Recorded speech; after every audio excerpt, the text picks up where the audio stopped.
오늘부터 창세기를 좀 살펴보려고 하는데요. 창세기 전부를 보는 게 아니고 1장부터 11장까지만 우리 살펴보려고 합니다. 1장부터 11장까지가 굉장히 중요한 대목입니다. 12장부터는 아브라함 인물 얘기가 나오죠. 50장까지 아브라함, 이삭, 야곱의 얘기, 요셉까지 얘기가 나오는 인물 중심이고 1장부터 11장까지는 사건 중심입니다. 인류에 일어났던 최초의 사건들이 어떤 일이 일어났는가 매우 중요한 부분이죠. 특별히 1장과 2장이 매우 중요합니다. 그리고 1장, 2장의 창조의 사건에 관한 1장과 2장의 아주 배열이 창조에 대한 배열도 우리가 좀 살펴볼 것이고 3장은 이제 아담과 하와의 범죄 사건이 나오죠. 이 가정의 기원, 인류의 기원, 또 인간의 기원, 죄의 기원, 가정의 기원, 오리지널한 부분들이 이 창세기 앞부분에 다 나옵니다. 이 창세기 앞부분을 이해하는 것은 성경 전체를 이해하는 데 매우 중요한 것이고요. 창세기를 모르면 사실 성경 전반이 사실 이해에 어려움이 생길 수 있습니다. 그래서 앞부분을 이해하는 게 매우 중요합니다. 그런데 이 창세기는 굉장히 논쟁이 많은 부분입니다. 논쟁이 많고 특별히 무신론자들이 집중적으로 공격하는 부분이 이 창세기 1장이죠.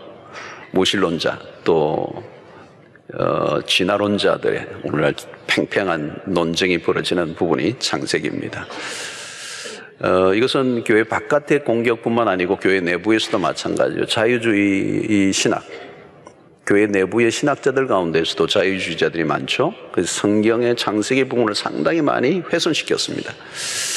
우리가 우리 교회는 이제 보수주의 교회의 보수적인 입장을 이제 취하고 있습니다. 그래서 성령의 영감으로 기록된 말씀으로서의 이 성경 자체의 권위를 인정하면서 논쟁적인 부분을 최소화하고 논쟁할 이유도 없고 우리는 성경 자체에 관심을 갖고 이 성경 본문을 가지고 우리에게 주시는 메시지가 뭔지를 이제 찾아보고 은혜를 받으려고 그럽니다.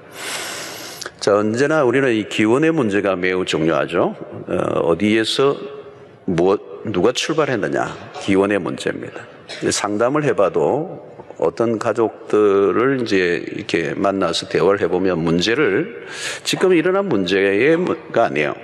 그 문제를 거슬러 올라가야 돼요. 부부가 함께 살아도 이 남녀의 문제가 아니고 그 각자가 가지고 있는 삶의 배경의 문제죠, 사실은. 성격 차다, 무슨 문화적 차이다, 얘기할 수 있지만, 그슬로 올라가면 그 집안의 문제거든요. 살아온 삶의 배경. 그 남자도 여자도 그 삶의 배경이 하루아침에 만들어진 게 아니죠. 또 그슬로 올라가면 또 할아버지도 갈 수 있고, 또 그슬로 올라가면 그 끊임없는 이제 그런 어떤 현상이 일어날 수밖에 없었던 이유를 찾아내는 것입니다. 그게 뿌리의 문제입니다. 그래서 오늘 이 창세기는 우리의 인간의 뿌리, 역사의 뿌리, 또 인류의 어떤 기원에 관한 문제를 살펴보아야 되는 문제이기 때문에 매우 중요한 부분이라고 할 수가 있겠습니다. 자, 오늘 왜 이 창세기를 제가 이렇게 연초에 가지고 이제 말씀을 나누려고 하는가 하면 오늘 우리 시대가 굉장히 혼란한 시대입니다. 그래서 이런 인생의 목적과 의미를 상실해버린, 문명은 발달해 가는데 사람들은 더 허무하고 절망해 가는, 그 안에는 뭐가 있느냐, 우리의 인생의 의미와 목적을 정확하게 알지 못하기 때문에, 바쁘고 정신없을 때는 돈 벌기 위해서 노력하고 달려갈 때는 그게 없었는데 어느 날 어느 순간에 우리가 밀려오는 인생의 허무, 절망, 오늘 과거에 비해서 얼마나 우리가 잘 삽니까? 근데 그 이전보다 훨씬 더 많은 우울증을 겪고 훨씬 더 많은 사람들이 자살 충동을 느끼고 있고 실제로 자살을 하고, 이런 우리의 삶의 문명이 갈수록 그 문명의 끝을 갈수록 더 불행해지고 어려워지는 이유가 뭐냐? 이 기원을 좀 쳐다봐야 된다는 거예요. 우리의 오리지널한 우리의 본래의 모습이 무엇이었는가? 왜 어디에서 고장이 났는가? 이 건물이 이제 문제가 생기면 우리 이런 예배당에도 복잡한 이 동선이 많죠. 뭐 전기선이든 뭐 여러 가지 배수처리든 어마어마한 이 설계 도면을 봐야 되죠. 이 본래 만들었던 설계자가 설계 도면을 가지고 어디에서 무슨 문제가 일어났길래 이렇게 해결이 안 되나, 이런 것을 살펴보듯이 바로 창세기가 그런 우리에게 어떤 의미를 부여해 준다고 볼 수가 있습니다.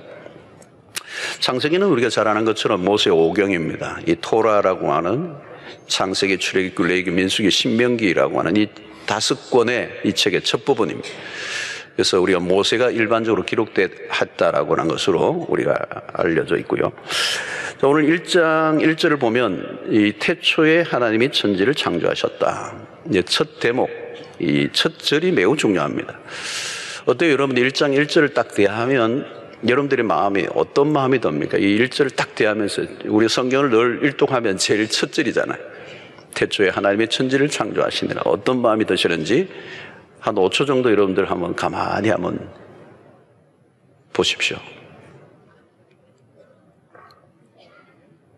자, 무슨 느낌이 들으셨어요? 이 구절을 대하면서? 아무 생각이 없었다. 뭐 그런 건 아니죠. 어떤 사람은 거부 반응이 있을 수 있어요. 거부 반응이 있을 수도 있고, 어떤 분은 이 말씀 앞에 경이로움에 빠질 수도 있어요. 이 구절 한 구절 안에 어마어마한 게 이제 포함되어 있습니다. 자, 우리가 예배를 드릴 때마다 사도신경을 이제 신앙을 고백합니다. 첫 대목이 뭐죠, 여러분? 전능하사 천지를 만드신 하나님 아버지를 내가 믿사오며. 우리 신앙의 고백의 첫 대목이 뭐냐면 창조의 하나님. 이 창조하신 하나님, 이 세상을 창조하셨다는 것이 우리의 신앙의 첫 고백이에요.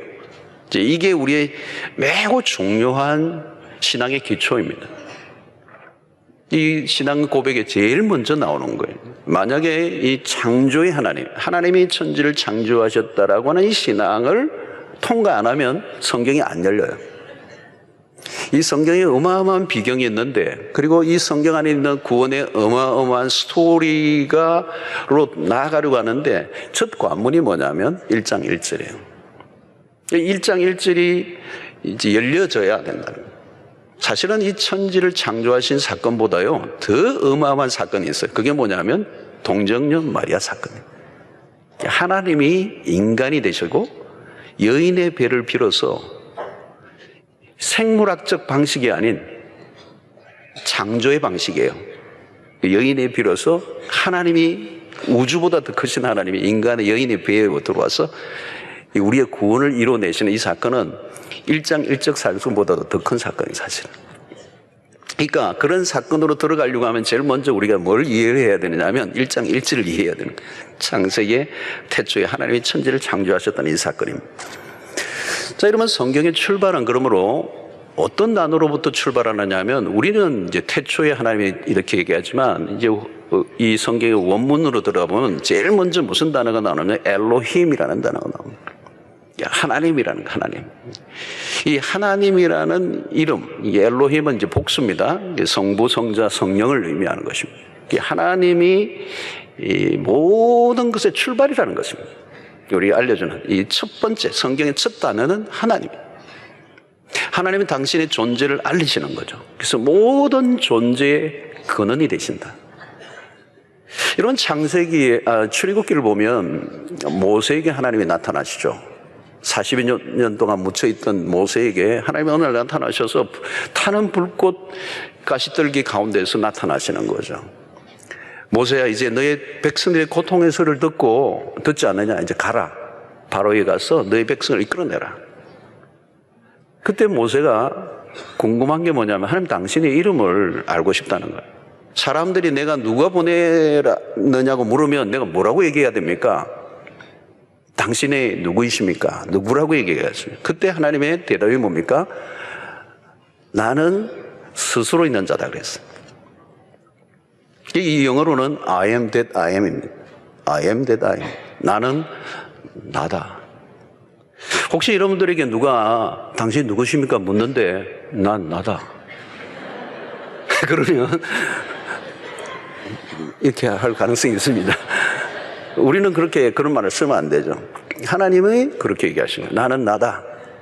I am that I am. I am who I am. 나는 스스로 있는 자다. 이 말은 나는 자존자다. 자존자. 이 자존자라는 말은 나는 홀로 충분하다. 누구에 의존되지 않았다. 그리고 누구로부터도 나오지 않았다. 난 누구가 만든 존재가 누구에게 속한 존재도 아니고 누구의 의존된 존재도 아니고 누구의 도움이 필요한 존재 아니고 나는 홀로 영원히 자존한다. 이거는 창조자에게만 가능한 얘기. 우리는 어떤 존재죠? 우리는 철저히 의존적입니다. 자, 내 혼자 산 분이 있습니까? 내 혼자 태어나고 내 혼자 자란 사람이 있습니까? 우리는 철저히 지금도 누군가에 의존되어 있어요. 아무리 똑똑하고 잘나도 홀로 스스로 살아갈 수 있는 존재는 없어요. 철저히 의존적인 존재입니다. 하나님은 나는 스스로 있는 자다. 이 절대자라고 하는 의미인 거죠. 이 얘기를 듣고 모세가 갑니다.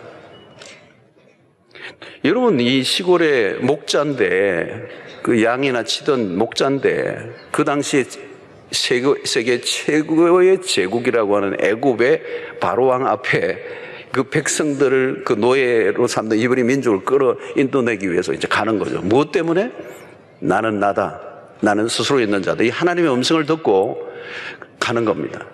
결국은 모세가 갈 수 있는 힘은 뭐냐면 바로의 왕이 엄청난 권력을 갖고 있지만 이 지금 내가 만난 이 하나님은 스스로 있는 자, 절대 자존자, 언제나 계셨고 지금도 계시고 내가 있는 곳이면 어디든 함께 하시는 그 여호와, 전능하신 그 하나님의 존재를 믿었기 때문에 이제 가는 것입니다. 신약에 보면 예수님에 대한 이런 표현이 있습니다. 골로새서 1장 15절로 17절을 보면 그런 보이지 아니하는 하나님의 형상이시오. 모든 피조물보다 먼저 나시니이시니 만물이 그에게서 창조되네.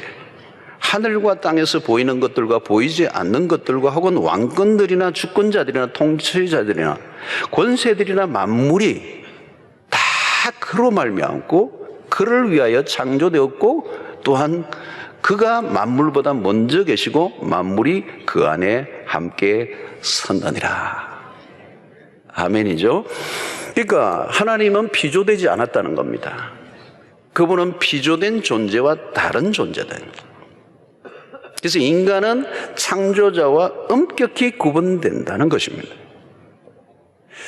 그리고 하나님 안에서 우리는 창조되었고 그리고 우리는 그 창조하신 하나님 안에서만 우리의 존재는 가능하다.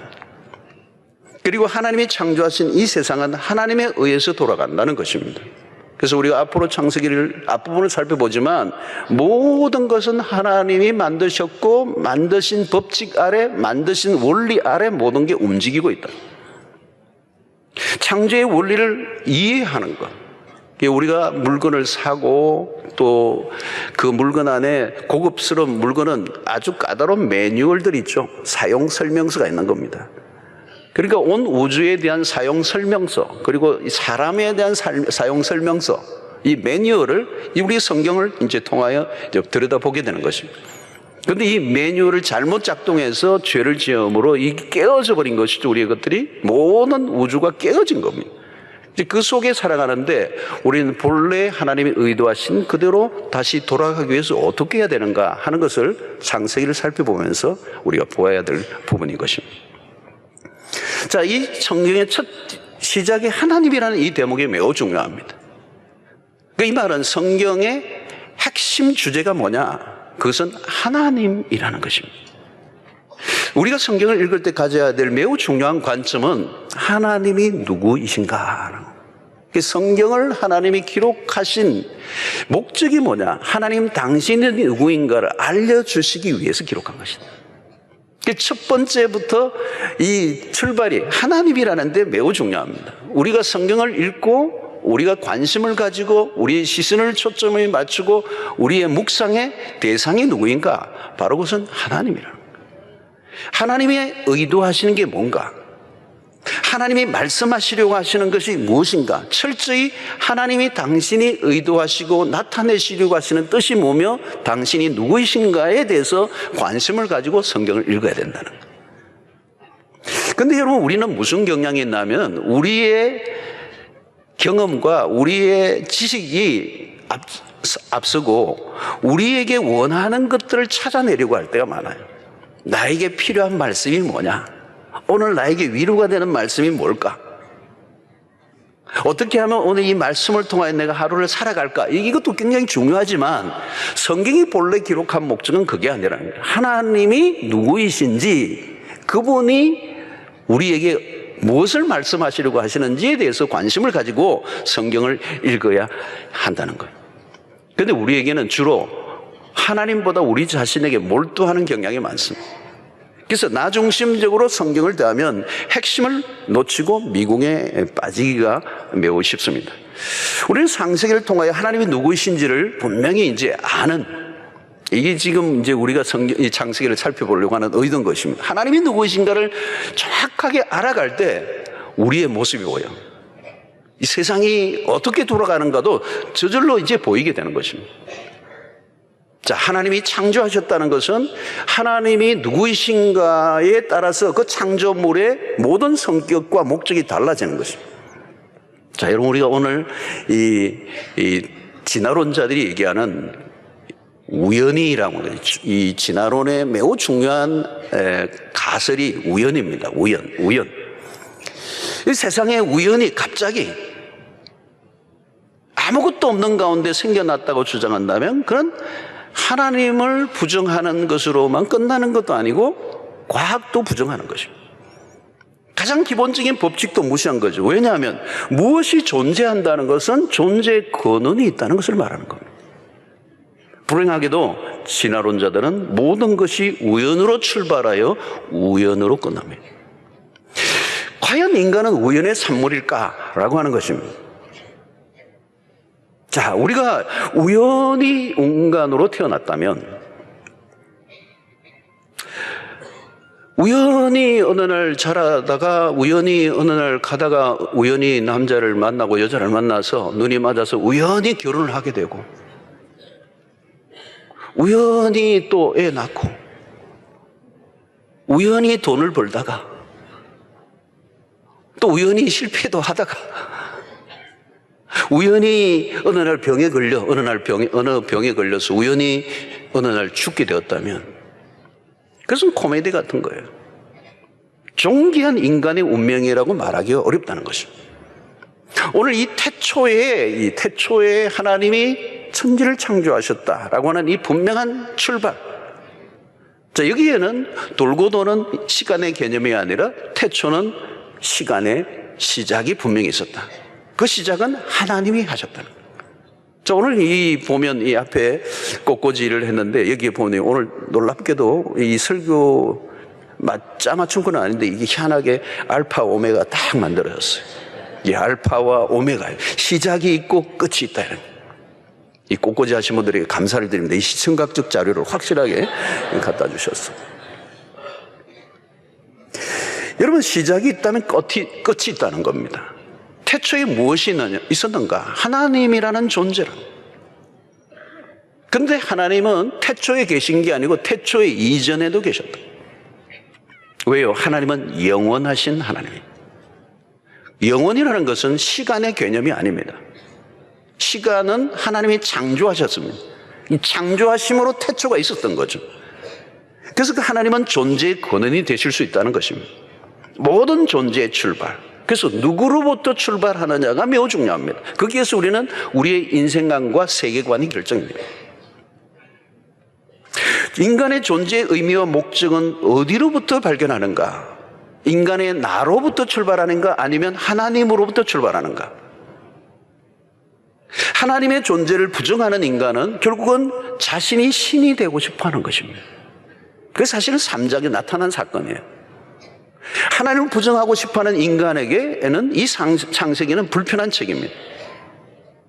유명한 도킨스라고 하는 사람이 만들어진 신이라는 책을 써서 굉장하게 세계적인 선풍을 일으켰습니다. 많은 사람들의 무신론자들에게 교과서처럼 불을 질렀던 책이죠.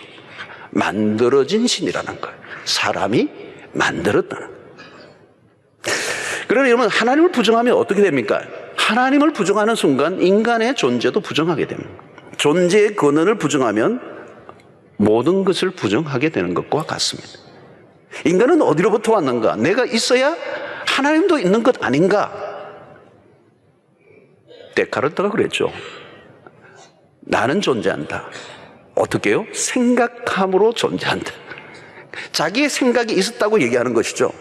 그러나 여러분, 성경이 오늘 관점은 그게 아니에요. 인간의 생각이 있어서 내가 있었던 게 아니에요. 하나님이 계셔서 내 생각이 있었던 거예요. 내 생각보다 하나님의 생각이 먼저 있었다고 오늘 창세기는 말씀하고 있는 것입니다. 만약에 하나님을 우리가 놓쳐버리면 우리 안에 삶에 대해 혼란이 옵니다. 무엇이든지 하나님으로 시작하면 자연스러워요. 그러나 하나님의 존재를 부정하면 그때부터 모든 게 복잡하고 꼬이고 혼란스러워지는 것입니다. 여러분, 자녀가 아버지의 존재를 부정하고 거부하는 순간 그 자신의 정체성에 혼란이 오는 거예요. 나는 누구의 아들인가? 애가 아침에 일어나가지고 난 누구의 아들인가? 저분이 내 아빠 맞는가? 가끔 주워왔다고 하는데 그러면 어디에서 주워왔는 건가? 이 혼란이 오는 거죠. 누구로부터 시작되었는가가 중요합니다. 우리는 작은 물건 하나도 누가 만들어내냐가 중요해요. 어제 소위 말하면 브랜드를 얘기하잖아요. Made in 뭐냐는 거예요. 하나님의 존재에 대한 인정을 하느냐 안 하느냐는 우리의 삶에 매우 중대한 문제를 결정하는 거예요. 진화론자들의 이론은 한 피조물이 다른 피조물로 진화하는, 변화하는 과정을 설명하려고 합니다. 문제는 생명의 기원에 대해서는 타당한 설명을 진화론에서 제시한 적이 없다는 거예요. 설명한다 해도 생명의 기원을 과학적으로 설명한다는 것 자체가 불가능한 일이라는 거예요. 그래서 진화론의 핵심 중에 하나는 추론을 한다는 거예요. 추론은 사실이 아니고 가정을 하는 것입니다. 그래서 가정에서 가정으로 연결되는 이 진화론의 그 진정한 생명의 근원을 확인할 길이 없는 것이죠. 만물의 존재에 대한 설명은 과학적 설명이 아니라 하나님의 존재가 곧 설명이에요. 그냥 어느 순간 우연히 태어났다면 의미를 찾을 수가 없습니다. 의미가 없다면 목적도 없습니다. 사람이 열심히 살다 어느 순간 허무가 밀려오고 절망이 찾아오면 감당을 하지 못해요. 이게 보통 때는 잘 안 오는데요, 살다가 어느 날 확 오는 거예요. 밀고 들어오는 게. 어느 날 갑자기 왜 내가 살지? 내가 어디로부터 왔지? 난 누구냐? 내가 어디로 가는 거지? 여러분, 어느 순간 훅 밀고 들어오는 이 질문 앞에 정말 제대로 된 답을 하지 못하면요, 그거 진짜 죽고 싶은 거예요. 정체성이란 내가 나에 대해서 많이 생각한다고 생겨지는 것이 아닙니다. 하나님 안에서, 하나님이 나에 대해서 품고 있는 그 생각을 내가 발견하게 될 때 정체성이라는 게 생기는 것입니다. 여러분, 아이에게 공부를 열심히 하라고 말하는 것보다요, 삶의 의미와 목적을 정확하게 알게 해주는 게 중요합니다. 우리 교회 철야 때마다 우리 아이들이 나오는데 제가 아이들을 귀하게 여기는 게 뭐냐면 막 몰아가잖아요. 공부를 해야 된다고. 해야 대학 간다고. 대학 가야 맞죠. 근데 왜? 라고 하는 더 높은 차원의 궁극적인 질문에 대한 답은 안 해주고 그냥 몰아가니까 애들이 미치는 거예요. 화가 나 있는 거. 그러니까 이 아이들이 은혜를 받으면, 철야에 와서 은혜를 제대로만 받으면, 왔다고 다 은혜 받는 건 아닌데 하여튼 은혜를 받는 애들이 많아요. 근데 은혜를 받으면서 하나님을 만나면 존재의 목적과 의미를 발견합니다. 내가 왜 살아야 되는지에 대해서 분명히 깨달아요. 그러면 애들이 스스로 공부를 해야 될 이유를 알기 때문에 지가 알아서 공부를 하게 돼 있어요. 여러분, 우리가 공부하는 것도 마찬가지예요. 돈을 버는 것도 어떻게 돈을 벌까를 배우는 것보다 더 심각한 것은 인생의 목적의 발견이거든요. 하나님에 의해 만들어진 인간은 하나님의 안에서 존재의 목적을 찾을 수 있다는 거예요. 만드신 분을 만나야 그 만드신 분의 의도를 발견하게 되고 그 안에서 내 인생의 목적은 찾게 되는 거란 말이죠. 여러분, 인간에서 하나님을 빼버리면 본질적인 문제가 흔들리게 되는 겁니다. 우리의 존재 자체가 흔들리게 돼 있다는 거예요. 주님이 왜 산상수훈에서 너희는 무엇을 먹을까, 무엇을 입을까, 무엇을 마실까 하지 말라. 이 송구영신 예배 때도 이번에 설교를 했잖아요. 왜 그런 거 염려하지 말라는 거예요. 나의 처한 현실의 문제를 푸는 것으로부터 접근을 하면 해답이 없다는 거예요. 해답이 없다. 무엇을 먹을까, 입을까, 마실까, 그 삶의 방식에 대해서만 문제를 찾기 시작하면 답이 안 나온다는 거예요. 근원적인 것을 찾아내라는 거예요. 너의 삶의 진정한 생존보다 먹고 사는, 무엇을 먹을까 하는 것보다 더 훨씬 더 중요한 삶의 목적을 발견해내라는 얘기거든요. 여러분, 오늘날 사람들은 기가 막힐 정도로 이런 다른 방향으로 기울어져 있는 것은 이 창조의 하나님을 모르기 때문에 생긴 이 정체성의 혼란인 것입니다. 자, 여러분, 오늘 태초에 하나님의 천지를 창조하시다. 그 말은 하나님 외에 모든 것은 창조물이라, 피조물이라는 것입니다. 인간을 포함한 모든 것은 하나님에 의해 만들어진 존재입니다. 그래서 하나님의 활동의 시작은 창조요, 창조의 주어는 하나님이십니다. 하나님은 창조의 하나님이십니다. 창조란 무엇일까요, 여러분? 없는 무에서 유를 만드는, 이제 다음 주부터 살펴볼 것이죠. 무에서 유를 창조하는 것. 이 창조라는 이 단어는 히브리어로 바라라고 하는 단어인데요, 이 단어는 하나님에게만 쓸 수 있는 단어예요. 어떤 인간은 이 단어를 쓸 수가 없어요. 하나님에게만 쓰여지는 이 동사예요. 바라라고 하는 거. 창조하다. 아무것도 없는 것에서 유를 만들어내시는 하나님. 여러분, 아침에 이 오븐에 빵을 탁 만들어가지고 따뜻한 빵을 이제 만들어 먹으면서 식탁에 주부가 가족들에게 내놓으면서, 자, 내가 빵을 창조했다 이러지 않죠. 창조했다는 단어를 안 쓰죠. 빵을 만들었다 그래요. 왜요? 그 다 밀가루냐, 거기서 모든 것들은 그 재료는, 원재료는 하나님이 주신 거거든요. 자동차를 기가 막히게 인간이 만들지만 내가 자동차를 발명했다는 하지만 창조했다는 말은 아니에요. 컴퓨터를 창조했다 이렇게 얘기하잖아요. 왜? 그 모든 원재료는 하나님이 만드신 것로부터 만들었기 때문에 창조라는 단어는 우리가 쓸 수가 없는 거죠. 여러분, 오늘 여기서 우리가 매우 중요한 것은 아무리 인간이 대단한 일을 한다 할지라도 여전히 미숙하고 완전하지 않아요. 그러니까 창조자와의 피조물의 엄격한 차이입니다. 그 인간은 모든 것은 창조를 흉내내는, 모방하는 아주 미숙한 모습이죠. 여기서 우리는 창조자와 피조물의 거대한 간격을 보게 됩니다. 무한과 유한의 차이는 거대하다고 표현하기에도 부족해요.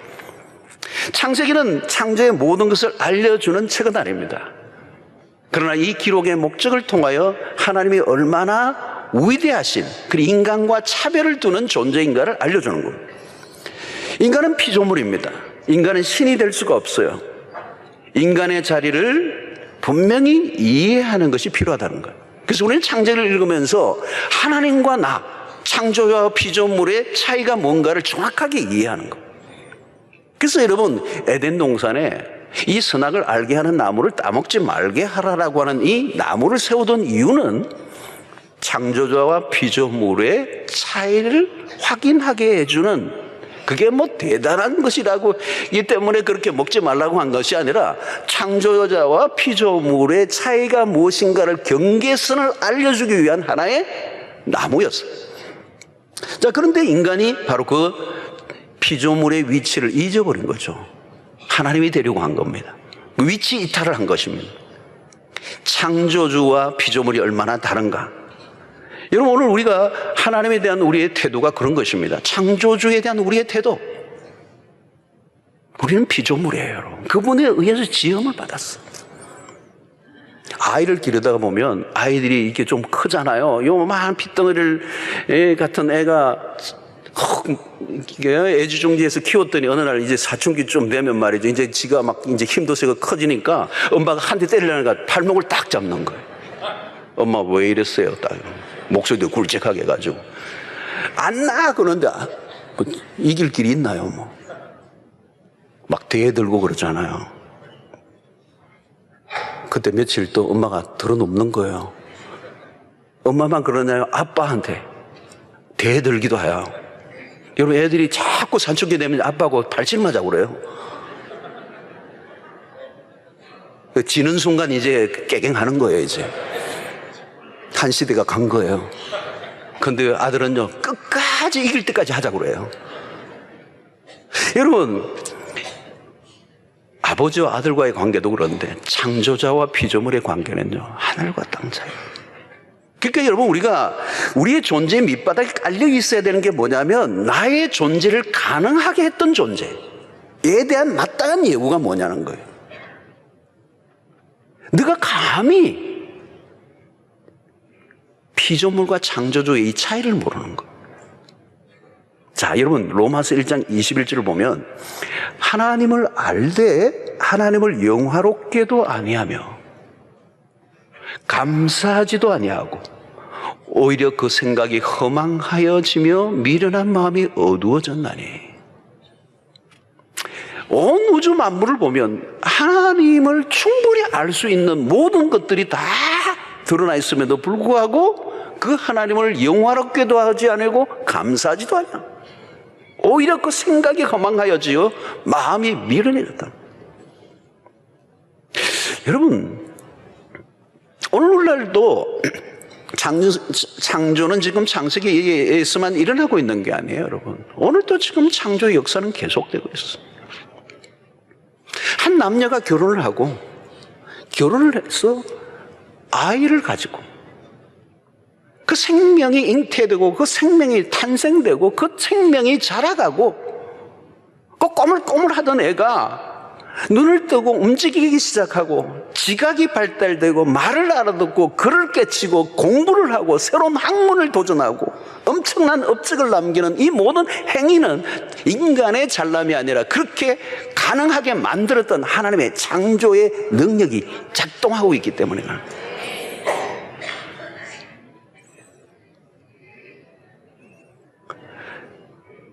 이런 하나님의 창조는 지금도 계속되고 있는 것이죠. 그 하나님의 창조는 얼마나 놀라운 것인지.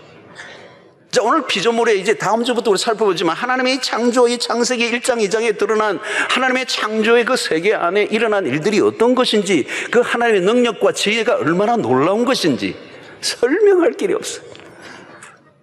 여러분, 이 하나님이 태초에 천지를 창조하셨다는 이 말은 천지, 하늘과 땅을 창조하셨다는 이 말은 하늘과 땅뿐만 아니라 하늘과 땅의 사이에 있는 모든 공간의 모든 것을 다 하나님이 창조하셨다는 얘기예요. 이 공간의 문제, 공간을 채운 얘기가 이제 이 창조 안에 들어가 있죠. 여러분, 피조의 세계가 얼마나 큰지 이것도 알 길이 없어요, 여러분. 어떤 분은 수영록에 이 안에 들어오면서 와, 교회 크네. 이 크다는 얘기가요.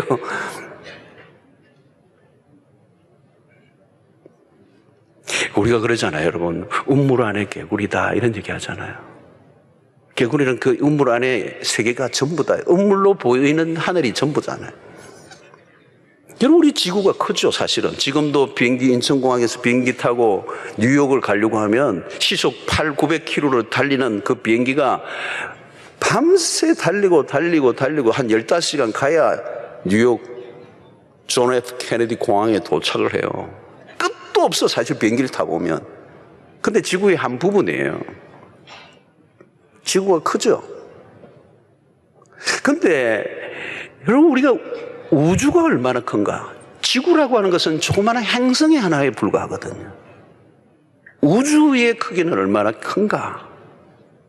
제가 호주에서, 한국에서는 지금 미세먼지가 많아서 잘 못 봅니다. 근데 제가 호주에서 시드니에서 외곽으로 한 1시간 반 정도만 나가면 블루 마운틴이라는 그런 데 가면요, 불도 없고요, 그 산이, 거대한 산이 있습니다. 그게 산장에 있으면요, 산장 바깥에 탁 나가지고 통나무를 피우고, 그래서 이제 이렇게 대화를 하고 있으면 하늘의 별을 보면요, 무수한 별들이 있어요. 총총총총총총총총총총. 갑자기 가고 싶어지네요. 별들이요, 그 까만 하늘에 그렇게 알알이 박혀 있을 수가 없어요. 그리고 그 별들이 쏟아질 것 같을 정도로 찬란하게 빛나요. 별이, 여기는 별 볼 일이 없어요. 근데 그 별들이 얼마나 찬란한지 몰라요. 어썸 가시라고 하죠. 막 소름이 돋을 정도. 그리고 우리가 일반적으로 과학자들이 얘기하는데 육안으로 볼 수 있는 별이 일반적으로 맑은 밤하늘에서 한 10,000개 정도 볼 수가 있대요. 글쎄요, 저는 이 시대에서 볼 때는 10,000개 더 될 것 같아요. 어마어마해요. 그렇게 여러분, 아브라함에게 장막에서 나오게 하고 너가 나와봐라 그래서 아브라함 보고 하늘을 봐라. 뭐가 보이느냐? 별이 보입니다. 그 무수한 별처럼 너의 자손을 창대케 하리라. 그렇게 얘기했던 것처럼 아마 아브라함이 봤던 그 시대도 굉장히 하늘이 맑고 별들이 많이 보였을 거예요. 자, 그런데 우리가 흔히 얘기하는 은하계라는 게 있으면 은하계. 그 별들이 모여있는 갤럭시라고 그러죠, 영어로. 그 은하계가 있는데 이 은하계에 한 은하계를 형성하는데 별들이 몇 개느냐? 그 수는 수백만 개가 넘는다는 거예요, 별들이. 아니요, 수십억 개의 별들로 형성되어 있다는 거예요. 한 은하계가 수십억 개의 별들로. 그런데 이 은하계가 하나로만 끝나지 않는다는 거예요. 그 수십억 개로 형성되어 있는 은하계가 우주의 바깥에 얼마나 있느냐? 그 수가 100만 개가 넘는다는 거예요. 수백만 개가 된다. 그래서 제가 이제 이 연구한 책들을 읽어보면서 숫자들이 나오는데요. 그 글이나 뭐 이런 것들을 얘기하는데 이게 상상이 안 가는 거예요. 그 은하계와 은하계 끝 사이, 엣지 사이의 거리를 뭐 얘기하는 과학자들이 60만 조 마일 뭐 이런 얘기를 해요. 그 여러분들이 너무 지금 액수가 크니까 전혀 안 놀라고 뭐 이게 뭔지 지금 하고 있잖아요. 이 지구는 행성 중에 작은 행성에 불과해요. 그러니까 이 은하계도 그냥 고정되어 있는 게 아니고 어마어마한 속도로 달려가고 있어. 움직이는 거예요, 은하계가. 그리고 이 별들도 수없이 생성을 거듭하고 있습니다. 소멸되기도 하고 다시 생성되기도 하고. 지금 제가 어느 DVD를 보는데 그 미국의 유명한 학자예요. 강의를 듣는데 거기에는 그 생성될 때 소리까지 다 들려요. 그걸까지 녹음을 했어요. 여러분, 인간이 1969년 7월 달이죠. 아폴로 11호가 달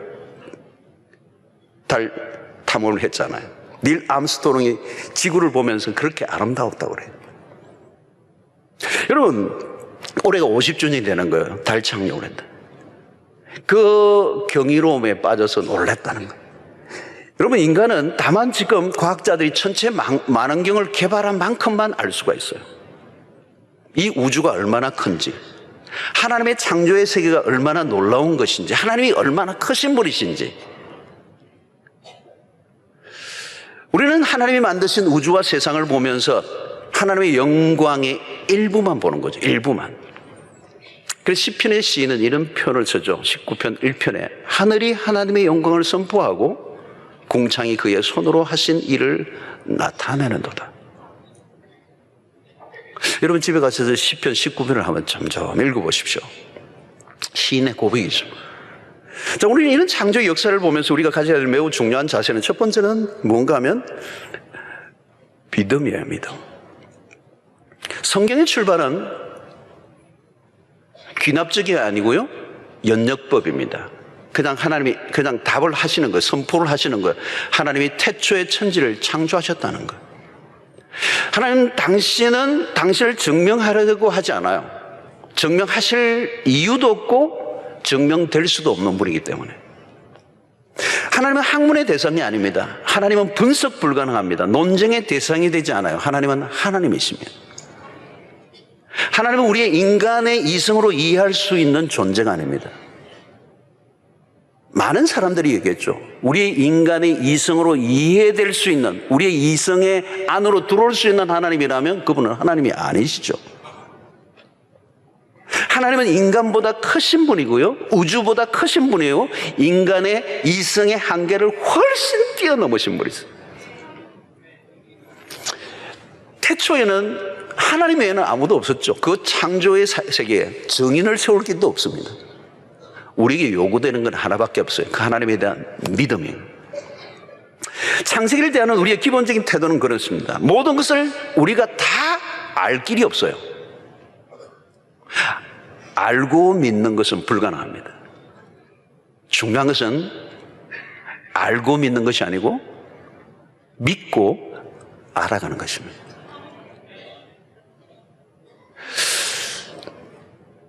아무리 많은 증명을 가지고 호소한들 믿지 않으려고 하면 소용이 없는 거죠. 하나님은 우리의 이해를 구하실 필요가 없는 분입니다. 잘못이 있다면 우리의 편이에요. 하나님의 편에 있지 않습니다. 우리는 지성을 굉장히 신뢰해요. 지성을 우상화해요. 그러나 여러분, 우리의 지성이라고 하는 것은 온 이 세상에 하나님이 만드신 지혜에 비하면 우리의 이성이라는 것은 초라하게 거지가 없어요. 우리가 알고 있는 것이란 이 세상의 모든 지식과 지식의 일부에 불과한 것이고, 좀 알고 있다는 것이라 할지라도 그 지식이라고 하는 것은 오류가 많아요. 욥기에서 바로 그랬죠, 여러분. 하나님이 만물에 대한 이치를 막 쏟아놓으니까요, 그 말 맡은 사람들이 다 사라지고 욥도 자기의 무지를 인정하고 비로소 회개하죠. 지나온 자들은 자신들의 주장에 오류가 있다는 걸 인정해요. 그러나 그 오류를 밝혀내려고 하지 않아요. 성도 여러분, 우리는 믿음으로 출발할 수 있습니다. 믿음은 우리의 선택이에요. 시작이 참 좋아야 하는데요, 이 창세기 1장에서 삐끗하면 갈 길이 멀어집니다. 성경은 닫혀버리고 맙니다.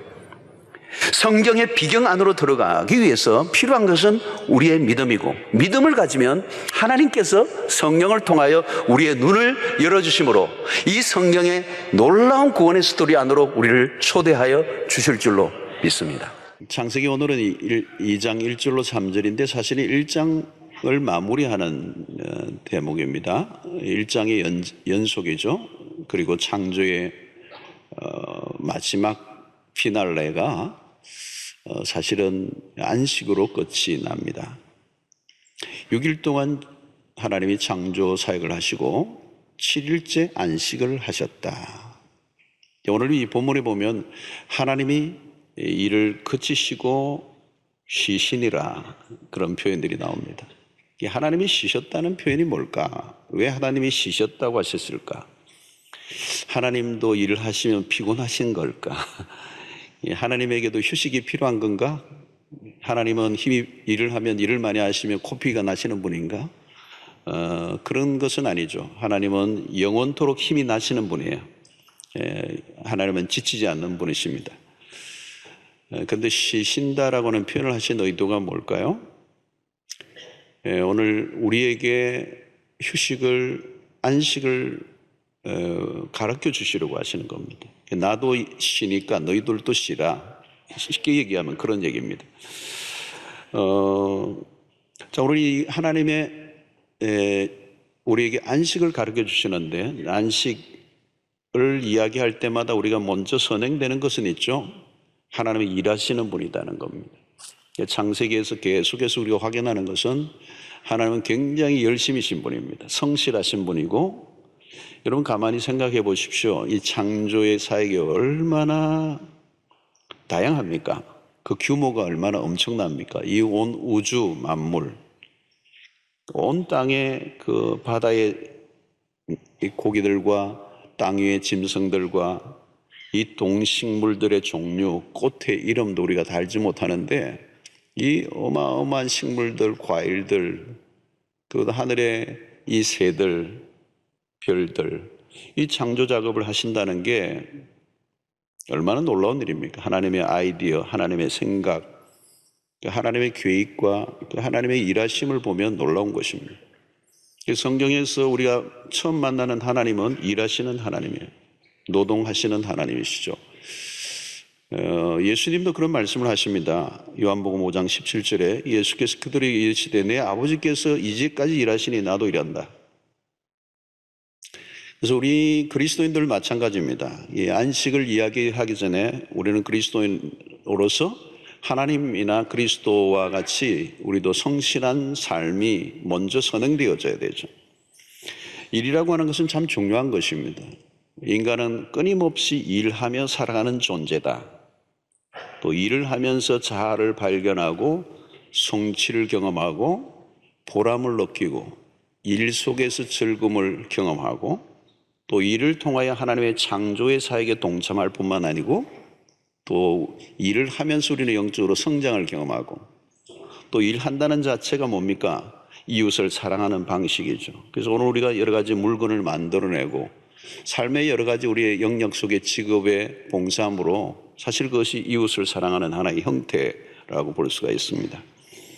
어떤 경우에도 우리는 일을 해야 되죠.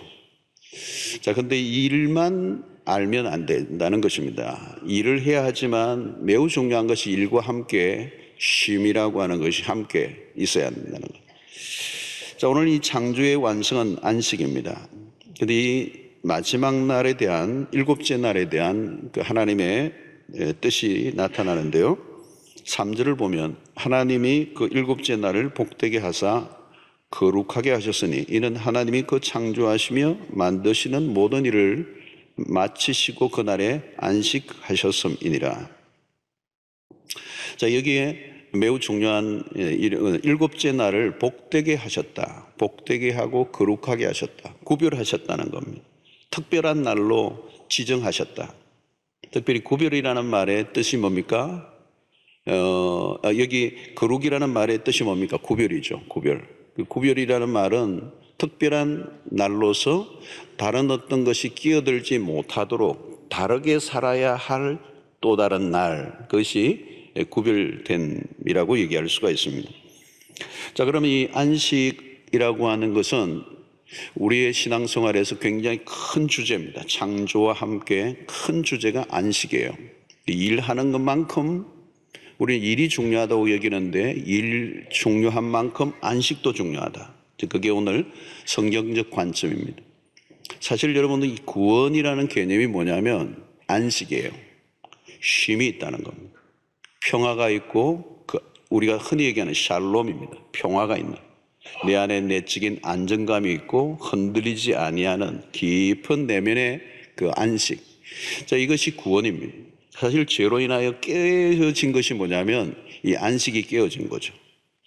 그래서 우리가 십계명에서도 안식일을 지키라고 하는 개념은 하나의 어떤 율법적으로 그 날을 지키는 개념이 아니고 그 날을 통하여 우리에게 묶여 있는 것으로부터 자유함을 누리고 또 우리 안에 있는 억압하는 것으로부터 다 자유를 얻고 진정한 내면의 그 평화를 누리는 그 안식은 복입니다. 축복 중에 축복이죠. 이 안식이 결국은 영원한 안식으로 연결되고 이 지상에서는 완전한 안식을 맛보지 못하지만 매주일 우리가 모여서 이 예배를 드림으로 여러분 이 주일날 예배 드릴 때 우리 안에 있는 염려도 사라지고 근심도 사라지고 여러 가지 이 우리를 얽매이던 것들로부터 이게 해방을 받고 이 예배를 드리고 찬양을 할 때 우리 안에 그 안식이 찾아오죠. 그래서 이 안식을 계속 경험하고 또 반복적으로 경험함으로 미래의 천국에서 완전한 안식을 누리는 축복을 이제 얻는 것을 사모하게 되는 것입니다. 자, 그러면 이 안식이 너무나 중요한데 이 안식일의 첫 번째 개념은 일을 마치시니 2절에 보면 일곱째 날에 마치시니 그죠? 마친다. 일을 마쳤다는 거예요. 그가 하시던 일을 그치고라는 표현을 쓰고 있습니다. 이게 쉼이라는 말의 뜻이 뭐냐면 무엇으로부터 중단한다라는 의미가 있습니다. 어떤 것으로부터 중단한다, 멈추다라고 하는 것입니다. 이 안식의 첫 출발이 뭐냐? 멈춤이에요. 멈춤, 스탑을 해야 된다는 겁니다. 6일까지는 일을 하지만 일곱째 날은 일을 멈추는 것. 자, 여러분 안식의 출발이 일을 멈추는 것, 일을 중단하는 것. 뭐 영원한 중단이 아니라 일시적으로 일을 멈추는 게 이제 안식의 출발입니다. 자, 여러분 그런데 우리가 잘 알듯이 일을 하다 보면 일을 멈추는 게 쉽지가 않아요. 일은 계속 하게 만드는. 일이라고 하는 것을 하다 보면 아무리 해도 끝이 없습니다. 그래서 우리가 늘 쫓기는 게 뭐에 쫓기죠? 시간에 쫓기는 겁니다. 시간에 쫓기. 그리고 우리가 계속 시계를 보고 마감일을 맞춰야 되고, 납기일, 또 여러 가지 어떤 데는 업무 외에 활동을 하는 이유가 뭘까요? 일이 스탑하기가 쉽지 않다는 겁니다. 또 이 일은 생존과 직결이 되어 있습니다.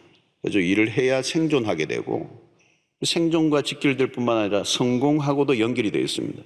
그러니까 이게 일을 하다 보면 그치지 못하고 끊임없이 우리 안에는 조금만 더 해야지 이 일을 외치는 거죠. 그래서 그러다 보면 나중에 어떻게 되죠? 일에 점점 빠져들게 되고 일의 노예가 됩니다. 일을 하는 만큼 돈이 주어지면 어때요? 쉬기가 쉽지 않습니다. 그러면 좀 더 벌고자 하는 욕망이 우리를 계속 부채질을 하죠. 그래서 실제적으로 오늘 현대인들 가운데 단 하루도 내 마음대로 쉴 수 있는 구조가 아니죠. 생각보다 일을 멈추는 게 어렵습니다. 특별히 오늘날 우리의 문화의 특징은 스피드예요. 스피드. 수치가 분명하게 드러나는 실적을 내어야 살아갈 수 있기 때문에 우리는 속도를 낼 수밖에 없는 겁니다. 그래서 오늘 전부 다 스피드예요. 우리가 자동차를 만든 것도, 우리가 핸드폰의 이 통신수단을 계속 발달시킨 것도 스피드잖아요. 자, 이러면 우리가 잘 하루를 쉰다, 이 안식을 하려고 하면 이 날을 구별해야 된다고 오늘 하나님이 말씀하는 겁니다. 일과 일 사이에 칸막이를 쳐라는 거죠. 어떤 사람을 쉬는 시간에도 일거리를 들고 다니죠. 그리고 휴가철에도 수료철을 한 보따리 들고 갑니다. 요즘 뭐 그런 거 하지 않아도 핸드폰 자체가 우리의 삶의 일상을 계속 침범하죠. 저녁에 퇴근해도 침상에 있어도 핸드폰으로 밀고 들어오는 수 없는 업무들이 있어요. 그러니까 이 구분이 안 되는 겁니다. 마태복음 6장 34절에 이렇게 얘기합니다. 그러므로 내일을 위하여 염려하지 말라. 내일 일은 내일이 염려할 것이요. 한날의 괴로움은 그 날로 족하다. 이 말의 표현이 뭐냐면 내일 시간, 내일의 일이 오늘의 시간으로 끌고 들어오지 말라는 거예요. 내일의 것을 오늘의 시간으로 끌고 오지 말라. 오늘과 내일의 시간의 경계선을 정확하게 그어라. 자, 이런 말씀을 하는 것이죠. 그래서 오늘 우리의 삶에 이 일을 스탑하는 것에서부터 우리의 안식은 출발될 수가 있습니다. 이 멈추는 결단, 이 멈추는 용기, 오늘 그치다라고 하는 것이 이 안식의 출발입니다. 자, 여러분, 이 안식이 왜 그렇게 중요한가 하면 이 안식은 창조의 법칙이기 때문에 그렇습니다. 1년에 52주의 휴식을 하나님이 정해놓으신 겁니다. 국가가 정해놓은 게 아니고 하나님이 정해놓으신 창조의 리듬이에요. 하나님은 7일간의 주기를 정해놓으신 거죠. 6일 일하고 7일째 쉬는 이 주기, 이게 창조의 법칙입니다. 그리고 우리의 생명의 주기고, 이렇게 해야 인간은 존재할 수 있고 정상적인 삶을 살 수 있다는 것을 만든 거죠. 왜 7일인가? 이것은 하나님이 창조하신 분이 알고 계십니다. 창조하신 분이 창조한 피조물의 매뉴얼을 만들고 이 매뉴얼대로 작동해야 이것은 제대로 돌아갈 수 있습니다. 우리가 어떤 물건이든 있잖아요. 그러니까 우리의 인간 사용, 이 몸의 매뉴얼, 사용 설명서를 창세기에서 우리가 말씀하는데 6일을 일하고 7일째는 쉬라고 하는 이 창조의 매뉴얼, 이 매뉴얼을 어기면 안 돼요. 왜? 하나님의 법칙이고 우리의 인간의 삶의 가장 중요한 요인이라는 거예요. 이 창조와 함께 이제 이 부분을 강조합니다. 자, 그런데 여러분, 오늘 현대인들은 이 일에 집중하고 쉼을 무시합니다. 그래서 무한 경쟁, 특별히 무한 경쟁의 시대잖아요. 그래서 우리의 문화적 특징이 사람들을 몰아세우는 문화예요. 지칠 정도로 몰아세우는 문화. 세상의 그 시스템, 이 메커니즘에 따라가면 우리도 모르게 나도 걸음이 빨라지는 거죠. 이게 분주함이 특징이에요. 요즘 여러분 보십시오. 안 바쁜 사람이 있는가? 백수도 바쁘대요. 다 바빠요. 초등학교 1학년, 2학년 애들도 바빠요. 여러분, 이 쉼을 모르는 문화는 난폭한 문화예요. 폭력성이 넘치는 거죠. 쉼 없이 돌아가는 것은 폭력성이 있는 겁니다. 스피드가 강조되고 실적을 강조하고 몰아세우는 그 환경에는 결국은 폭력성이 있는 겁니다. 그래서 여러분, 우리 한국 사회는 특별히 뭐가 많아요? 과로사가 많습니다. 과로사. 갑자기 죽는 경우가 많아요. 심정지가 되죠. 쉼 없는 곳에는 여유가 없습니다. 여유가 없으면 어떻게 되죠? 자신의 삶도 돌보지 못하는데 누가 타인의 삶에 대해서 관심을 가질 수 있겠습니까? 자연스럽게 무정한 삶을 살게 됩니다. 결국은 염려와 근심 속에 살게 되고 분노가 잦아지고, 그래서 오늘 현대인들 안에 이 분노가 많이 있어요. 분노가 꽉 차 있어서 뭐 부모도 한순간에 그냥 때려 죽이는 이런 시대예요. 그러니까 이게 그 안에 이 세상의 이 문화 속에서 우리를 그렇게 만드는 것입니다. 기쁨도 없습니다. 불평이 막 늘어납니다. 짜증이 늘어나요. 그게 무엇입니까? 쉼이 필요하다는 사인들이죠. 쉼이 필요하다. 여러분, 쉬지 않고 일을 하면 어떻게 되죠? 창조의 리듬을 깨면 결국은 마모가 빨리 일어난다는, 소진이 일어나고 탈진으로 가게 되고 결국은 인간은 소모품으로 전락하게 되는 것입니다. 여러분, 오늘날 우리 사회는 이 생산과 소비의 톱니바퀴가 굉장히 맞물려 돌아가고 있습니다. 애굽에서 종살이하던 이스라엘 백성들에게 출애굽의 역사는 안식으로의 여정이에요. 그 폭정, 그 바로의 폭정 속에 있던 그 백성들을 하나님께서 풀어 이제 자유를 누리는 이 안식의, 이 가나안이라고 하는 것은 안식의 땅으로 하나님 인도하시는 거예요. 그 노예 생활만 430년 했던 애굽 백성들 안식이 없어요. 그 안식이 없는 삶은 다르게 표현하면 노예의 삶이라는 거예요. 노예의 삶. 자, 바로 왕은 어떤 사람입니까? 히브리 민족을 끊임없이 생산을 강요하는 거예요. 생산을 해내는 도구로 히브리 민족을 사용한 겁니다. 이 노예로 전락하는 것, 인간에게 가장 불행한 건 뭐냐면 노예입니다. 자신의 삶을 살 수 없는 거잖아요. 이러면 노예는요, 그냥 죽으면 끝입니다. 왜냐하면 그건 거기에 대한 애도가 없어요. 왜냐하면 이거는 생산의 도구, 생산의 가치가 끝난 거죠. 그게 마이너스로만 보지 그것을 뭐 죽었다, 그 사람이 죽었구나, 안 됐네, 이게 아니에요.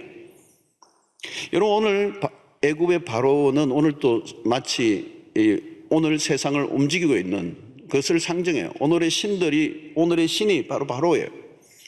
끝없는 생산을 강요하는 현대사회는 바로가 살아있는 겁니다. 그 세상의 인간을 노예로 전락시키는 겁니다. 끊임없이 일하도록 만드는 거예요. 여러분, 일을 시키는 사람은 그러면 노예가 아닌가? 일을 시키면 일을 하는 사람은 노예가 아니에요. 끊임없이 일을 시키려고 하면 그 시키는 사람도 쉴 수가 없어요. 그러니까 다 노예인 겁니다. 그 일을 시키는 오나나 또 그 지시를 받고 일을 하는 사람은 다 노예적 삶을 사는 거예요. 쉼이 없는 거잖아요. 여러분, 최근에 우리 시대의 교육 제도를 풍자하는 드라마도 인기를 얻은 적이 있습니다. 강요를 넘어 이 학대와 폭력이 넘치는 교육 현장. 아이들이 미치는 거죠. 기계가 되어서 달달달달 암기를 하고 끊임없이 정해진 틀 안에서 그냥 몰아세우는 그 환경. 그게 폭력성이잖아요. 잔인하잖아요. 이 교육 현장과 환경이 잘못됐다는 걸 우리가 알지만 이것을 고칠 수 없이 그냥 따라갈 수밖에 없는 이 문화는 너무나도 처절한 것이죠. 여러분, 학교를 졸업하고 난 다음에도 마찬가지입니다. 취업의 관문을 뚫는 것도 힘들지만 취업하고 나서도 어려워요. 제가 보니까 대기업에 취업하고도 몇 년을 버티기가 힘들어요. 그러니까 내몰리는 거죠. 내몰리는 거예요. 그리고 거기에서 뭐 이사의 자리까지 올라가고 고위직에 올라간다는 건 상상을 초월하는 살인적 업무를 소화해내야 돼. 거기는 가족도 없어요. 관계도 다 단절돼 있어요. 오직 사다리를 타고 올라가는 길밖에 없어요. 떨어지면 죽는 길이니까. 폭력성이에요. 제가 시드니에 있을 때 저희 교인 중에 한 명이 한국의 아주 유수의 최고의 기업의 현지 법인 대표로 있는 분, 우리 교인 한 몇 년 여기서 근무하는데 보니까요, 살인적이에요. 그래서 한국으로 다시 돌아가는 날, 돌아가기 직전에 저하고 식사를 어디에 가서 하는데 그런 얘기를 하더라고요. 목사님, 전 그 시드니 유명한 본다이 비치라는 데가 있어요. 본다이 비치. 아주 아름다운 곳이. 근데 가족들하고 한 번도 거기 가본 적이 없다는 거예요. 지나가 본 적은 있다는 거예요. 한 번도 가본 적이 없다는 거예요.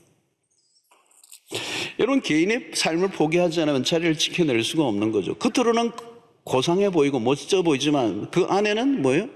안식을 잃어버린 노예적 삶. 현대인들은 원하든 원하지 않는 노예적 삶을 삽니다.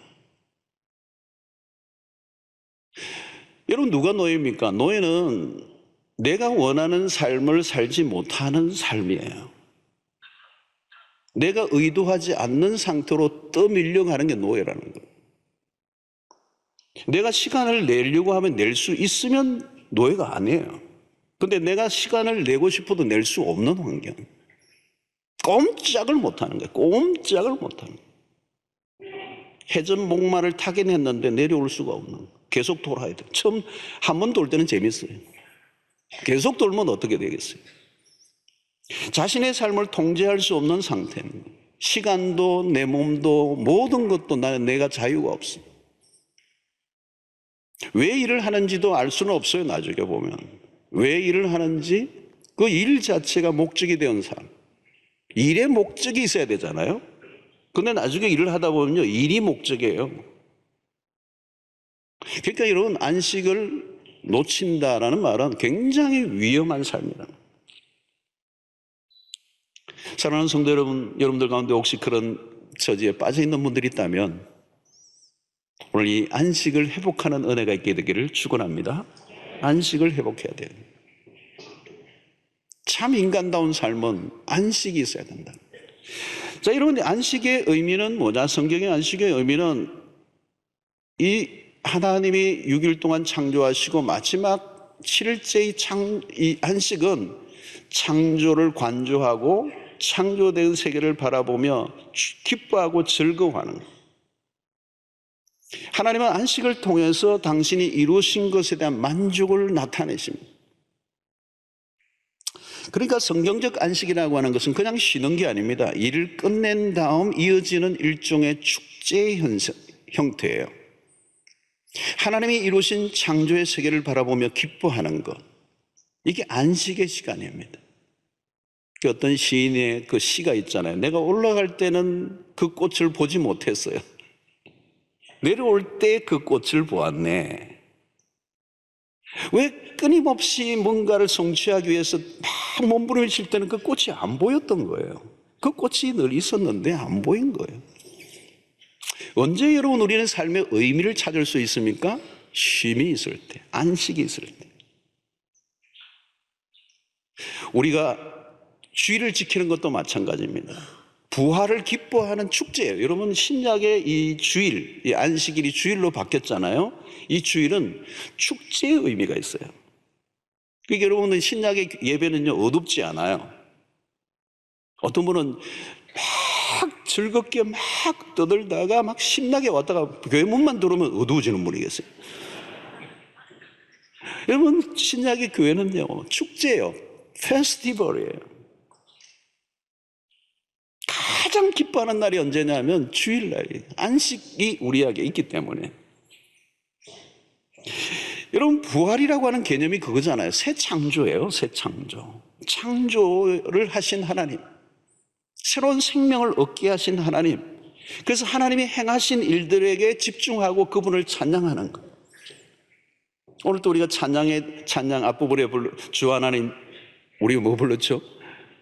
앞에 우리 창조를 노래했잖아요, 여러분.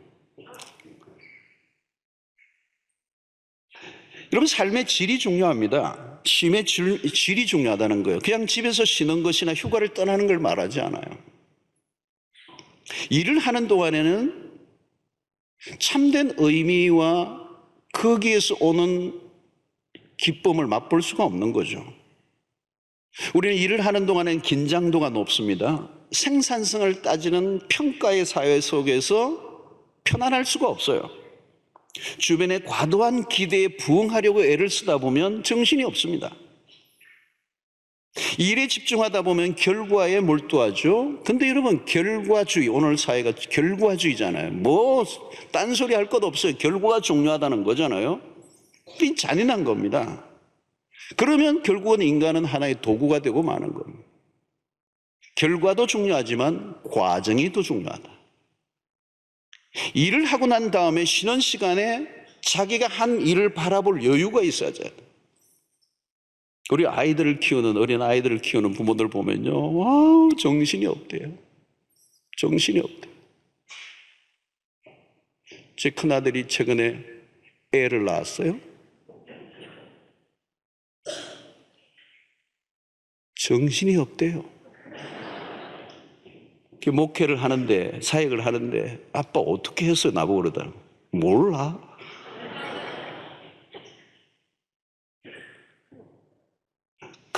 그때가 좋아. 기를 때가 좋은 때야. 인조이해. 아빠 위로가 안 돼. 너무 힘들다는 거예요. 애가 뭐 밤에 또 깨고 하니까 사역을 해야 되고 새벽기도 나가야 되고 얼마나 힘든지 힘들다는 거예요. 일을 하는 동안에는 그 의미를 몰라요.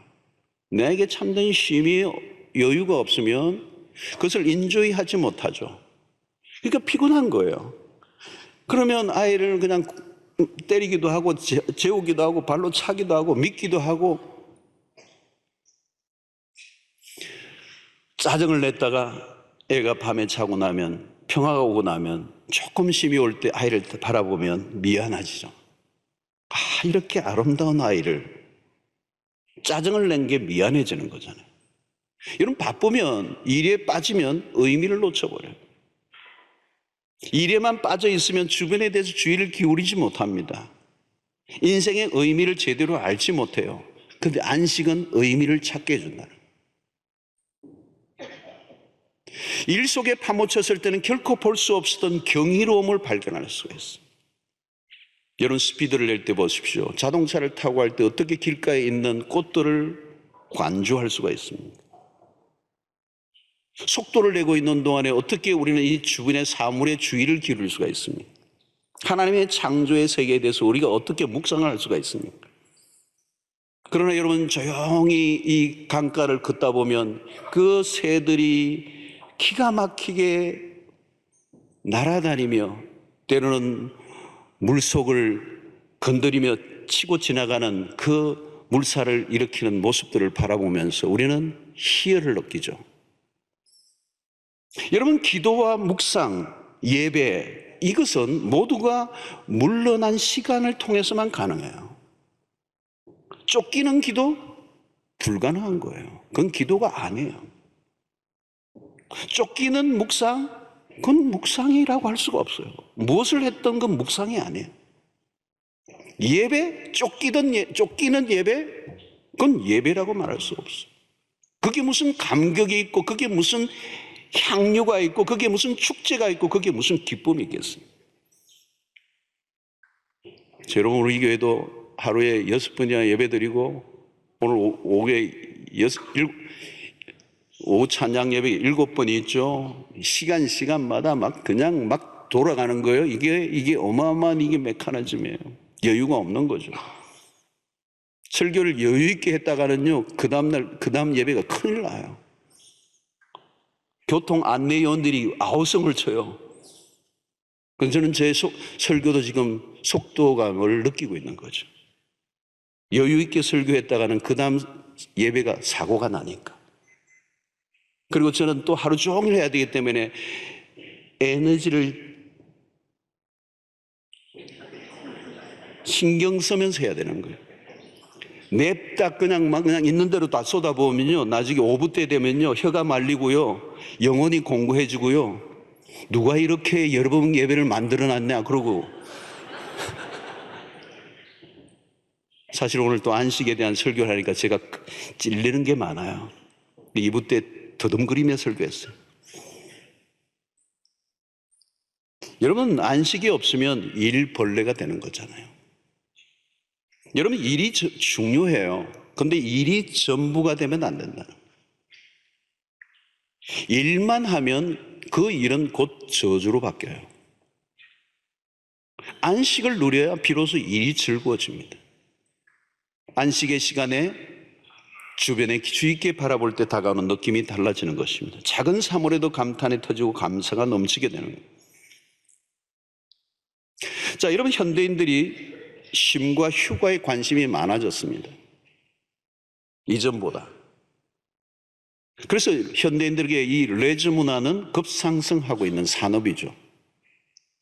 그러나 조심해야 할 것은 쉬는 것 자체에만 초점을 맞추면 세속적 할리데이 문화로 발전될 가능성이 많고 거기에는 쾌락성이 발전되는 것입니다. 무조건 쉬려고만 하면 위험합니다. 더 쉬고 싶은 욕망에 시달려요.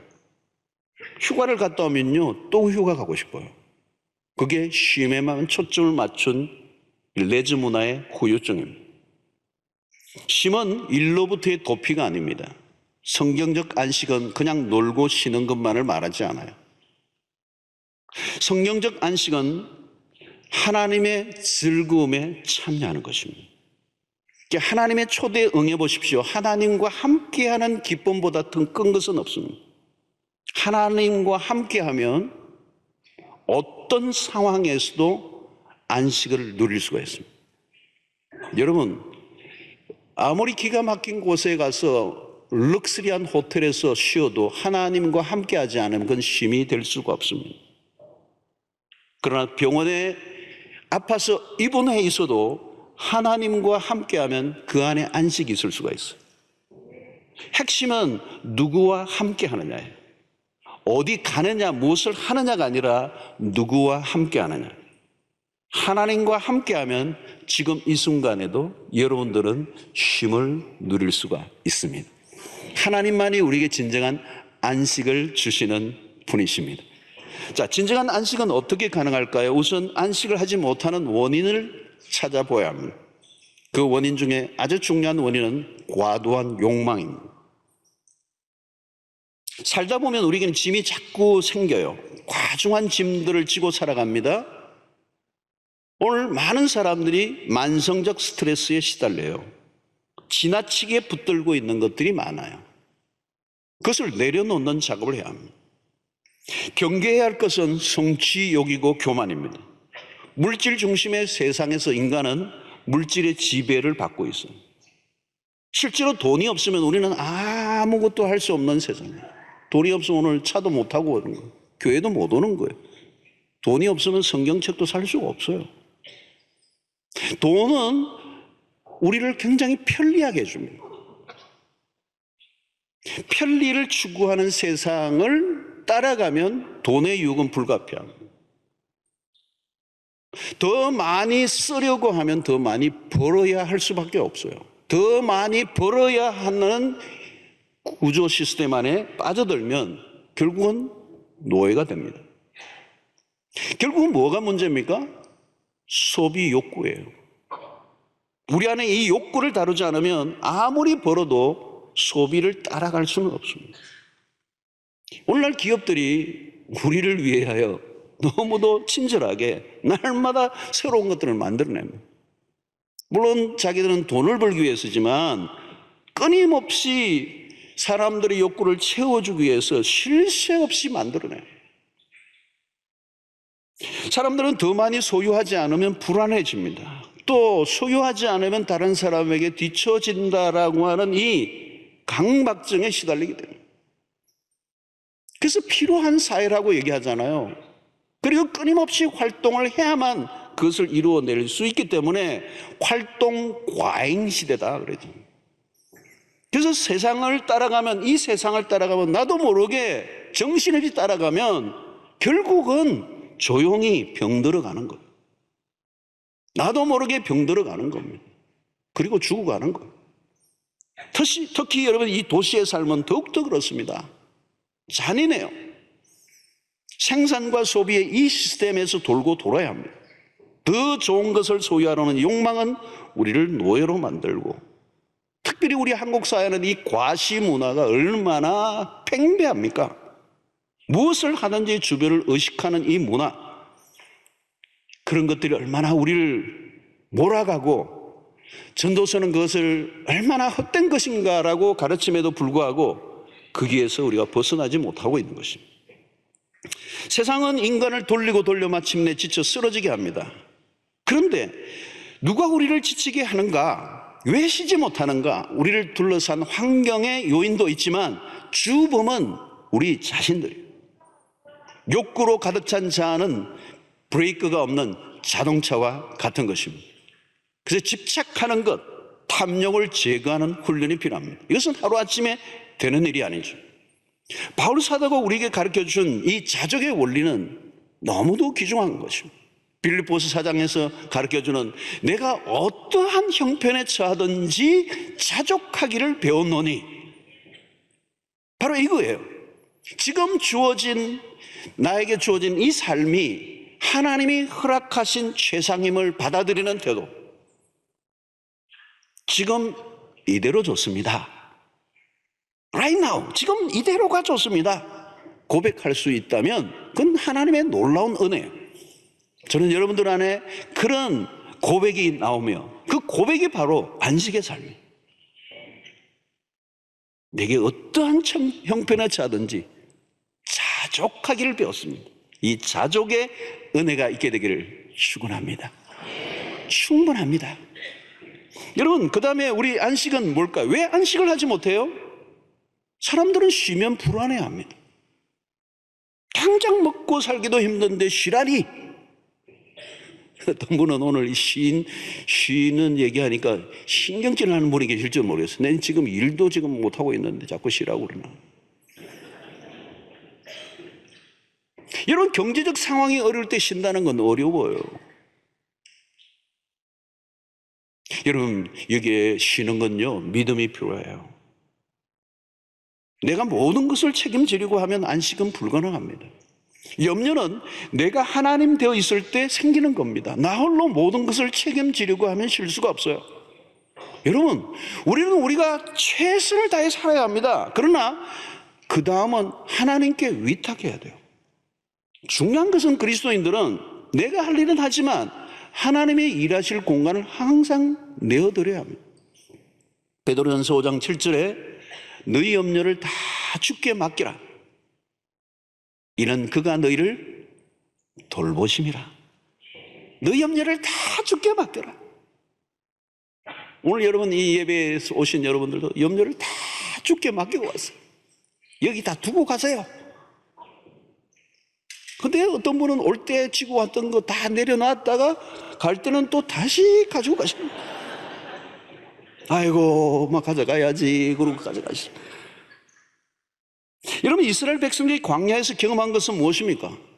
매일 아침에 하늘이 열려서 만나와 메추라기가 그 60만, 아니 200만 정도가 먹을 수 있는 만나와 메추라기가 하늘에서 막 쏟아지는 거예요. 그리고 하나님이 무슨 말씀하십니까? 그것을 절대로 거두어 쌓아두지 말라는 거예요. 왜 쌓아두지 말라는 거예요? 내일 내가 또 준다. 그러니까 어떤 사람은 그 말씀을 믿지 않고 또 쌓아둔 거예요. 모아놓으니까 그게 금방 썩어버리는 거예요. 불신앙에 대한 모습. 또 주실 것을 믿지 못하니까 쌓아두는 거예요. 하나님은 뭐예요? 내가 너희들 책임져.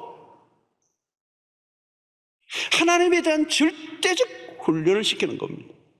가나안에 들어가기 전에 이스라엘 백성들이 레슨해야 될 건 뭐냐? 가나안 땅에 들어가도 마찬가지다. 너희들이 땅을 경작하고 거기에서 농사를 짓겠지만 모든 너희들이 먹고 사는 문제에 책임은 내가 진다. 성도 여러분, 하나님은 모든 공급의 원천이십니다. 지금도 하나님이 역사하지 않으시면 우리는 아무것도 얻을 게 없습니다. 겉으로 보면 우리가 수고를 해서 열매를 거두는 것 같아 보이지만 아니에요, 여러분. 땅을 고르고 씨를 아무리 우리가 많이 뿌려도 거두게 하시는 이는 하나님이십니다. 여러분, 농부들은 이걸 철저하게 알아요, 여러분. 그 때에 맞게 비가 내리지 않고, 때에 맞게 햇빛을 비추지 않고, 때에 맞게 그런 어떤 모든 자연재해로 막아주지 않으면 열매를 못 거둬요. 사업도 마찬가지더라고요, 여러분. 아무리 기가 막힌 기획력을 가지고 엄청난 자본을 쏟아 넣어도요, 하나님의 그 손에 보이지 않는 손길이 역사하지 않으면요, 아무 의미가 없는 겁니다. 의사가 환자를 수술해도 낫게 하시는 분은 하나님이세요. 어떤 데는 기가 막힌 의술했는데 죽어버리는 거잖아요. 그러니까 99%의 노력에 있어도 1%의 이 알 수 없는 미스테리한 어떤 영역이 있는 거예요. 우리의 인간의 손이 닿지 않는, 근데 그 1%가 99%의 모든 것을 한 방에 날려버릴 수 있는 가능성 플러스 알파, 이 손길이 누구에게 달려있느냐? 하나님에게 달려있다는 거예요.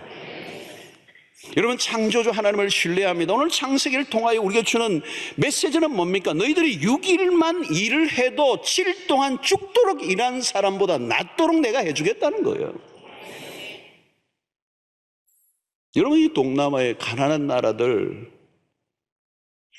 무슨 휴식의 개념이 없죠. 죽도록 일을 해도 빈국이 많아요. 그래서 서구의 오늘날의 서구의 사회들 보세요. 기독교의 이 문화가 들어간, 말씀대로 살지 않아도 창조의 법칙을 지킨 사람들은요, 잘 살아요. 무조건 일한다고 되는 게 아니라 하루 쉰다고 굶어 죽게 하지 않는다는 거예요. 짧게 보면 손해보는 것 같을지 모르지만 길게 보라는 거예요. 법칙을 지킨 사람이 이기게 돼 있다는 거예요. 호주에서도 뭐 10년, 20년 노동해가지고 돈을 모아가지고 가게를 여는 게 꿈이더라고요. 그 교민들이 가게를 하나 내는데 세가 비싸거든요. 그러니까 이 가게를 얻어가지고 이제 장사를 하는데 이제 뭐 임금도 비싸고 그러니까 가족이 다 달아붙어요. 그리고 가게세가 비싸니까 쉬지를 못하고 막 세번대로 돌리죠. 딱 보니까요, 3년 못 가더라고요. 3년 못 버텨요, 사람이. 이 주 7일, 이 창조의 리듬을 정확하게 못 지킨 사람은 오래 못 버틴다. 간다는. 그 나중에 다쳐버려요. 왜? 병이 나가지고. 사랑하는 성도 여러분, 먹는 문제만이 아닙니다. 건강도, 자녀 문제도, 직장과 사업도, 미래의 모든 계획도 하나님의 손에 달려있고 하나님 우리의 인생을 책임지신다는 이 사실을 신뢰하는 것. 창세기 하나님은 어떤 하나님이십니까? 창조의 하나님이십니다. 창조는 뭡니까? 무에서 유를 만들어내십니다. 아무것도 없는 것에서 유를 창조하시는 하나님, 상상을 초월하는 것을 만들어내시는, 여러분, 우리 신앙에 우리가 믿는 하나님은 기가 막힌 분이세요. 눈꼽만큼도 가능성이 없는 곳에서 그 위대한 역사를 이뤄내시는 분이 하나님이십니다. 창조의 하나님, 무에서 유를 창조하시는 하나님, 그 하나님이 오늘 우리에게 말씀하는 거예요. 6일만 일해라. 6일만 일해라. 쉬라. 이 리듬을 지켜라. 말씀하십니다. 그 다음은 내가 책임진다. 죽도록 일한다고 사는 거 아니다. 그러면 죽는다. 쉬어야 된다. 안식을 하라. 세븐데이, 이 사이클을 놓치지 마라. 여러분, 이 쉼을 통하여 우리에게 하나님의 우리의 영혼을 새롭게 하시고 하나님 안에서 누리는 참된 그 기쁨과 즐거움을 하나님께서 누리게 하신 줄로 믿습니다. 하나님이 이 안식의 모본을 보셨다는 게 시사하는 바가 커요. 나도 쉬었다. 너도 쉬어. 여러분, 이 안식을 결코 잊어서 안 될 창조의 중요한 법칙이면서 우리의 생명을 위한, 우리에게 복 주시기 위한 하나님의 법칙임을 오늘 우리에게 말씀하고 있습니다. 이 안식의 리듬을 붙들면 이전보다 훨씬 더 파워풀해지고 풍성한 삶을 살 수가 있게 됩니다. 특별히 이 안식의 삶에서 진정한 샬롬을 경험하면 그것이 바로 천국이 되는 거예요. 지금도 여러분, 이 우리 안에 있는 욕망을 제거하고 붙들고 있는 것들을 내려놓고, 그리고 믿음으로 하나님만을 전적으로 신뢰하고 하나님이 일하실 공간을 내어드릴 때 하나님 되심을 우리의 삶 속에 경험하며 오늘 주어진 매일매일을 하나님 주시는 참 자유와 평강과 기쁨과, 그리고 우리의 주어진 모든 것을 정말 인조이함으로 여러분의 삶이 갈수록 풍성해지고 천국을 경험하는 은혜가 있게 되기를 주의 이름으로 축원합니다. 이 잔인한 이 세상, 이 지치고 상하고 망가지게 하는 이 무자비한 세상에서 안식의 리듬을 회복함으로 하나님이 보시기에 좋았더라, 그런 인생이 되시기를 주의 이름으로 축원합니다.